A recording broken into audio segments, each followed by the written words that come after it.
జై హింద్.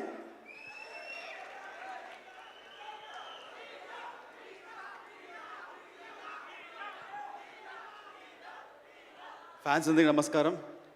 అండ్ ఆంధ్రీ లాంటి ఫ్యాన్స్కి నమస్కారం. ఈ టైటిల్ హరిహర వీరమల్లు, ఈ టైటిల్ పెట్టింది డైరెక్టర్ క్రిష్ గారు. ఆయనకి చాలా థ్యాంక్స్ చెప్పాలని కోరుకుంటున్నాను.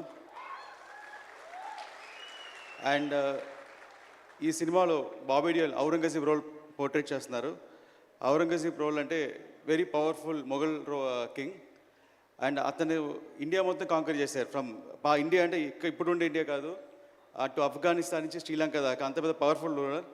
అంత పెద్ద రూలర్కి నిద్ర పట్టేది కాదు, ఒకే ఒక వ్యక్తిని చూస్తే నిద్ర పట్టేది కాదు. అది ఎవరంటే మన ఛత్రపతి శివాజీ. ఆయన ఉన్నంత వరకు నిద్ర పట్టేది కాదు. ఎప్పుడెప్పుడా అతను ఎలా అటాక్ చేస్తే భయంతో ఉండేవాడు. ఆయన ఒక ఫీవర్ వల్ల 1680లో చనిపోయారు. ఈ కథ హరిహర వీరమల్లు 1684లో స్టార్ట్ అవుతుంది.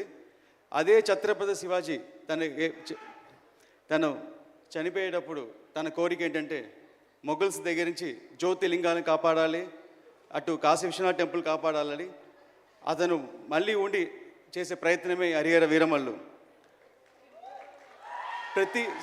ప్రతి సెంచురీకి ఒక ఛత్రపతి శివాజీ పుడతారు. మనందరం చాలా లక్కీ. ఈ 21st సెంచురీకి మన పవన్ సార్ ఉన్నారు. We are very lucky. ఇలాంటి టైంలో మన సనాతన ధర్మం గురించి మన కోసం ఒకరు ఫైట్ చేసే మనలో ఉండేవాళ్ళు ఉండటం. అండ్ ఈ స్క్రిప్ట్ని ఎలా అనుకుని రాశానో, సార్ ఒక మంచి ఫైట్ తీసుకున్నారు ఈ సినిమాలో. ఒక 18 minutes ఫైట్. ఆ ఫైట్ అంశం చూస్తే రియల్గా బ్యాటిల్ ఫర్ ధర్మం మీకు కనిపిస్తుంది.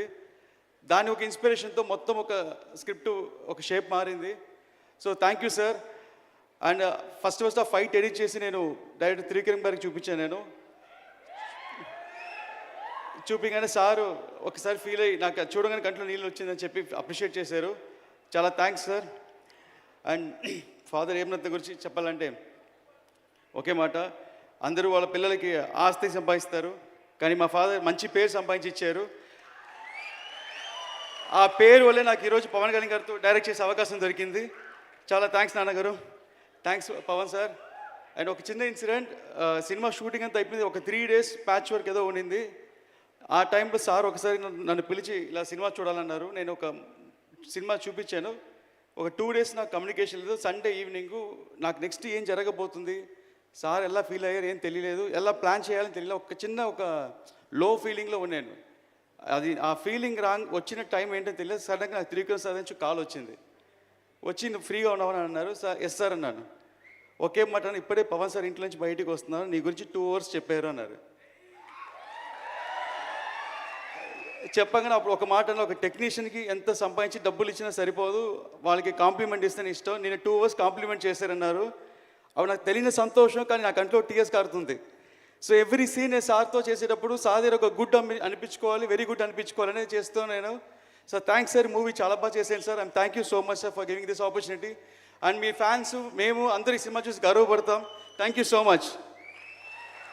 ఈ సినిమాలో పనిచేసిన